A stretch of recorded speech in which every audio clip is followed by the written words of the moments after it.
Well, you think you got a cool job? My next guest has the coolest job ever. She is a professional matchmaker and love doctor, and she is going to be teaching us all how to find love in the era of COVID-19. That's just ahead.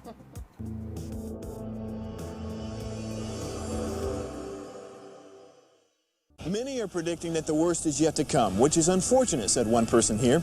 Until now, they've enjoyed the reputation of being the nation's icebox. Watched a burglar in his home this morning by webcam. As a journalist of over 25 years, stories are what make my world turn. Reporting live from the Dallas newsroom tonight, Jeff Crilley, Fox 4 News. But in 2008, I took the jump from my familiar life and started a PR firm from my home. We're talking about anyone with a camcorder like the one I'm using becomes a television network. We started slowly growing the company, and we now have over 100 clients, and we've branched into the world of live digital broadcasting. I now own 8 different TV studios and have a huge team, and the stories that I now get to share are sometimes the most important of my life. Life has a funny way of coming around full circle. This is the Jeff Crilley Show. Okay, so you're at a cocktail party and you're meeting people, and you've got doctors and lawyers. Sometimes you meet a politician. She beats them all. Jennifer Styers is a love doctor. She's a matchmaker. How many people get to say that? Jennifer Styers, welcome to the show. She is a professional matchmaker, love doctor, CEO, and founder of Love Jenn. Thank you for coming on the show. Well, thanks for having me. I've known you forever. I know. That's, at least a decade. So I have to ask you, one, when you're introducing yourself to somebody for the first time and you say, I'm a matchmaker, what is the reaction? Everybody always thinks what a fun job. Everybody always thinks it's so fun, and it is so much work. The demands on somebody's love life, their perfect partner, it doesn't get any more pressure than that. It's a very high pressure job. Absolutely. It really is. Well, and I remember when Match.com came along and half a dozen other dating sites, a lot of people said, well, professional matchmakers, that now their job is over, just like Travelocity in the airline industry. But that's not true. You guys are thriving.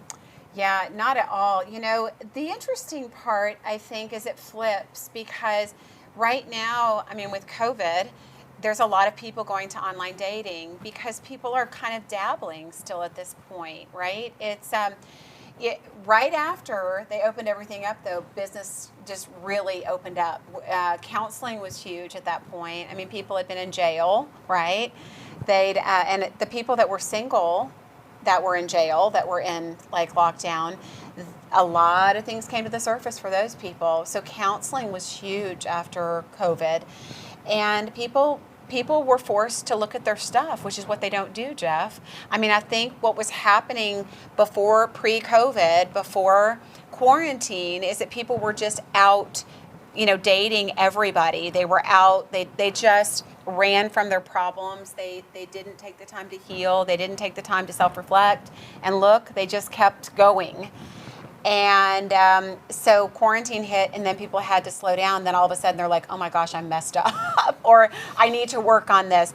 And people that are married and in relationships, it was the same thing. Some of them had never been together that long, or hadn't been together that long in a room or a home in a very long time, where they were forced to look at their relationship and how they got along. Some people traveled with their jobs, and then all of a sudden they're home and they don't know how to deal with each other because they hadn't dealt with each other in forever. So there were just things popping up everywhere right after. And now we're kind of in an in-between in dating and relationships, because people are out of that. So they're starting to come out and say, I'm ready, I want to date again, I want to find somebody again. But then they're fearful of what the future brings with winter and the flu and everything else. So everybody's really I feel like people are in a little bit of a holding pattern. Well, I think in a cool way, it brought back courtship, because especially during the height of COVID-19, when people weren't even necessarily face-to-face, you're really kind of working on your courting skills, aren't you? Well, they had to, because all they could do was either talk on the phone, text message, or FaceTime each other. They couldn't get together. And if they did, they had to be apart, because it wasn't that they had to be. People wanted to be. People didn't want to be close. Everybody had cooties, Right. And but Jeff, you bring up a perfect point, because you would think that it would help people from the court. And that's what I said. I hope when this is all over that everybody is better, that they know how to court, that they've taken time to get, like, this is how you need to get to know somebody. You don't just meet them online, go have a drink, and then go home and get in the sack, you know, because this was happening. It was happening. Sure. And sure. I said, okay, so at least we broke the routine. Are we going to go back to it, or are we not? Well, I have to tell everybody, she's a media celebrity. She's appeared on countless television, radio, print across the country. And you did a wonderful segment for Channel 33, I want to say about a year ago, about online dating. Oh, yeah. We're going to go ahead and roll that now. Online dating is more popular than ever, so how is a guy or girl supposed to stand out in the crowd? My name is Jennifer Styers, and I'm here to help you with the do's and don'ts of online dating. So let's talk first about your username. Use something that accurately reflects who we are, or some interest that we have. What we don't want to do is we don't want to use something that is overly sexy or that is going to get us negative attention from a date, a potential partner. So what about your user profile? How lengthy should it be? Well, the answer is it should be pretty short. You only have a very short amount of time to capture somebody's attention, so make sure you use words and descriptions that accurately reflect who you are and what you want to portray to anyone that might be interested in you online. So the most influential portion of your profile is your picture. You want to make sure, first and foremost, that you have a recent, accurate picture of yourself. We want to stay away from selfies. You don't want to have an overly sexy picture, so just be careful what you choose in regards to your picture, because that's going to be your #1 attractor on your profile. So how often should you update your user profile? If your user profile is an accurate reflection of who you are, you shouldn't have to update it at all. However, if you're not getting the attention that you want and the kind of dates that you want, you definitely need to change your profile. So how do you get the most out of your online dating experience? Well, it's simple. Stay active on your profile. Don't sit back and wait for people to email you. You need to be emailing other people, and you need to be responding to the emails of the people that you're interested in. If you want to find out more information on dating and the ins and outs and do's and don'ts, you can visit my website at lovejenn.com. So remember, it's all about you, it's all about love, and it's all about you finding love. Wow, I love your style. You're just very frank and very honest and very refreshing. I'm sure that's probably how you coach as well. I do. You know what? If we can't get to the truth, we can't get to a relationship, because at the end of the day, it's people's stuff. They bring all this stuff with them, and that's why people can't find love on their own sometimes, is because they're not aware of their stuff, or they're not willing to fix it. So if they come to me, they better be willing to fix it, because I'm not wasting my time or their time. You know what I mean? It doesn't. I don't want to take somebody's money just play around. I mean, I want to change people, and people that come to me get results. That's it. So when some of these dating apps came about, where you can kind of swipe right or left, and it's almost like ordering a burger, I mean, did you cringe? Did you say, "Oh my goodness, the world is coming to an end"? You know what? That is the world we live in. Everything's so immediate now. I mean, everything. The dating apps had to change with everything else, because people's attention span is so short. And that's the part that maybe we had a break from, is that people had to pause. They had to take time. But that is the thing, is that finding love is it's a very distinct process. It's Did it work. make us more superficial? Because if you're, I've seen people swipe through that. Yeah, just like they're not looking at the bio. They're just like they're looking at a picture. Yeah. Yeah. That's 100% a picture. Yeah. And is it more superficial? Yes. We live in a very superficial society. There's no doubt about it. I mean, you can't take that part out of it, but my job is to educate people, because there's more to it. It isn't just about looks. You know, when it comes to longevity and who you're looking for to settle down with a partner, there has to be other things in common. We have to like that person. We have to get along with that person. We have to connect with that person. We've got to have similar values. We've got to have fun with them. We've got to enjoy their company. They've got to bring us peace. They've got to make us feel safe. There's all those other things. It's not just about looks. And so it's a bigger picture. So when they come to you, is it generally after they've done the bar scene, they've done the Tinder match thing, and now they're like, okay, I want to get serious? Mm-hmm. I mean, it's your typical age of your client. Are they in their 20s, 30s, 40s, 50s?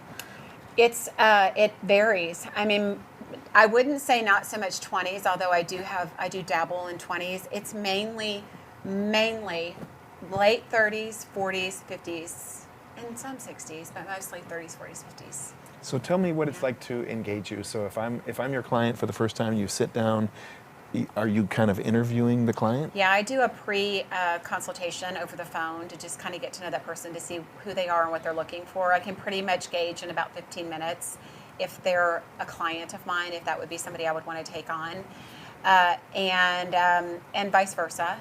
And I want to know what they're looking for and that they're ready, because I'm not a dating service. I'm a matchmaking service. And so I want to find somebody who's interested in maybe something that they haven't found on their own. And sometimes that takes somebody that is open, that is at a place. If somebody's coming to me with an order like they're going to Burger King, right, I don't want them, because I'm not there to fill an order. I'm there to help them find something that they can't find on their own. Right. And if they had the tools, they would have already found it. And you're not an algorithm. It's right. not like, okay, I'm going to match up two people who both like golf. And those algorithms don't work anyway. I mean, I have seen some of these people's online dating profiles where maybe it's a girl in her 20s and they only want somebody up to 35. And these dudes in their 60s show up on their their algorithms don't work. They just don't. Right. We all know that. How much of this is your intuition? Well, I'm a female, so I don't think you can shut that part of your brain down. But after 30 years of coaching people in relationships, I hate to say this, but there's not much that gets past me.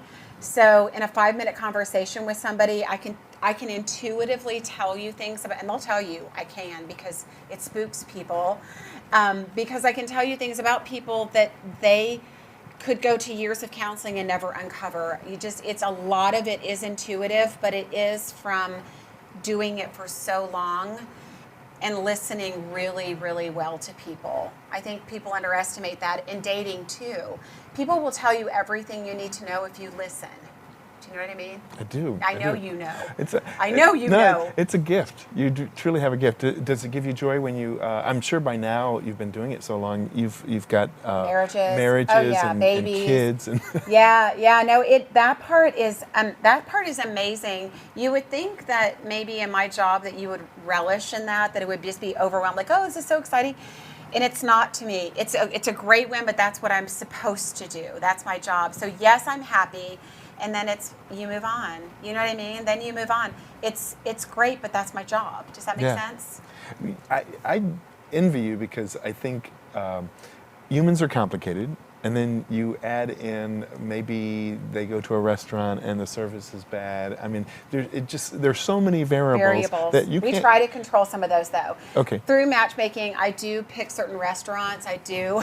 Right. I do pick certain places and set up certain, where I know we have somewhat more of a controlled environment. Sure. Let me tell you, though, here's where I do get intense pleasure, and I will never stop from coaching people, whether it's in matchmaking or as a coach. When I see people change, when I see that aha, when I see the breakthrough, like I can almost cry right now because it just happened a few minutes ago before I came. That's the joy for me, is knowing that I've permanently changed that person, that they're never going to show up as who they were before. And even if they're not a matchmaking client, or even if they are and we don't find love for them, I know they have the tools and the knowledge now about themselves to find what they're looking for successfully, and that matters to me. Wow. Yeah. That's a great. That lights me up. Thank you. Well, it's a wonderful way to end the show. You've been a great guest. We're going to put your website up so people can get in touch. lovejen.com is the website. Jennifer Styers, thank you so much for inspiring us. You're wonderful. Thank you, Jeff. You bet. You started me, so thank you for having me. You're very kind. That's it for now. We'll see you next time.